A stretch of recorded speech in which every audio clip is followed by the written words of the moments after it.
Welcome to The Explainer. Today, we're diving deep into the AI snake oil economy. It's this whole world built on these incredible, over-the-top promises that, more often than not, just lead to personal frustration and, on a bigger scale, a seriously polluted internet. This right here, this is the promise. It's the seductive whisper at the very heart of the AI hype machine. It's a killer marketing pitch, right?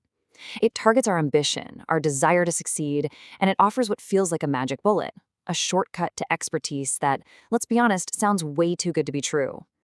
So, how does this whole thing actually play out? Well, we're going to follow the journey of this one aspiring entrepreneur, someone who gets completely caught up in this hype cycle, to really see how the fantasy gets sold and what happens when it slams into reality. The first thing they sell our guy is what some researchers call a predatory fantasy. This is the poor belief that an AI tool isn't just a piece of software. No, it's your thinking partner. It's this magical thing that can turn literally anyone into a super efficient entrepreneurial genius, promising all the rewards of expertise just without any of the actual effort. Okay, but when our aspiring entrepreneur actually tries to use these so-called magical cloud-based tools, that fantasy starts to crumble, and it crumbles fast. Instead of feeling empowered, he just finds himself hitting wall after wall. And here's how they get you. The trap always begins with a super easy way in. A free trial, a one-click sign-up with your social media account. It's all designed to get you hooked with as little friction as possible, really capitalizing on that initial wave of excitement. But here's the thing. Once you're in, getting out is a whole different story. These services often use what designers call dark patterns.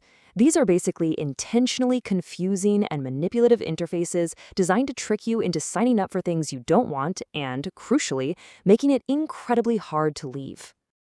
And this just illustrates that classic imbalance perfectly. Signing up, it takes 1 second, 1 click, but canceling. Oh, that requires you to navigate through 5 different menus, fill out a mandatory survey, then email support and just wait. It's a maze that's designed to make you just give up. So, that promise of becoming this super-powered creative genius, it quickly dissolves into a much harsher reality. Our user is now trapped in a system that doesn't feel like a partner at all. It feels like a cage, one designed not to empower him, but to monetize his growing frustration. So now he's convinced the tool isn't the problem. He is. And so he falls for the next phase of the hype, prompt engineering.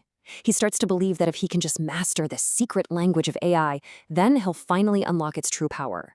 But this so-called skill, it's mostly a mirage. And what's wild is that his journey to become a prompt guru starts to look a lot like some of the, let's say, questionable research practices that you see inside the machine learning industry itself. Methods that create this illusion of progress without any real substance to back it up. And this is what that illusion of progress really looks like. It's not about systematic learning. It's what's called prompt hacking, just endlessly tweaking words, generating mountains of garbage until you stumble upon one result that looks cool.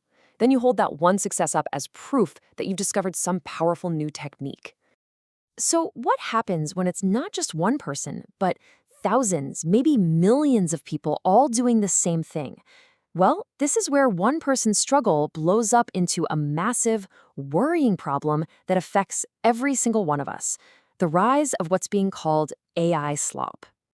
All that generic cyberpunk art and repetitive, weirdly phrased text our character is making, that's a perfect example of AI slop. It is the digital equivalent of junk mail, and it's flooding our online spaces with low-effort, automated content designed to just game the algorithms.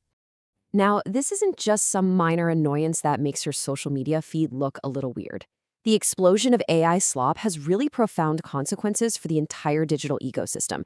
It threatens the very foundation of how we find information and communicate online.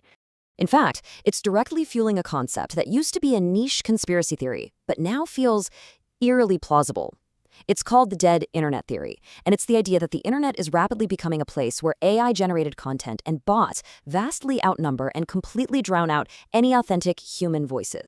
And this creates a truly terrifying feedback loop. See, when the next generation of AI models are trained on an internet that's already polluted with their own AI-generated slop, they're learning from bad, flawed data.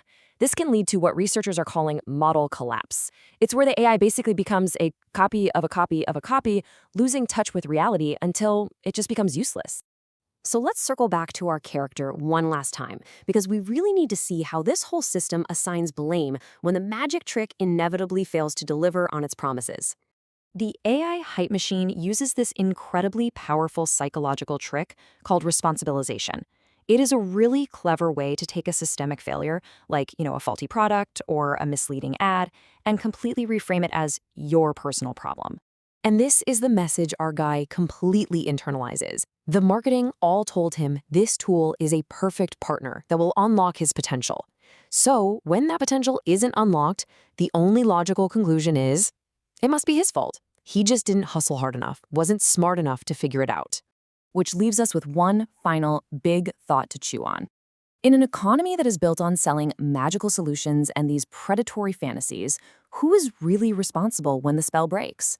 Is it the user who bought into the hype, or the industry that created it in the first place?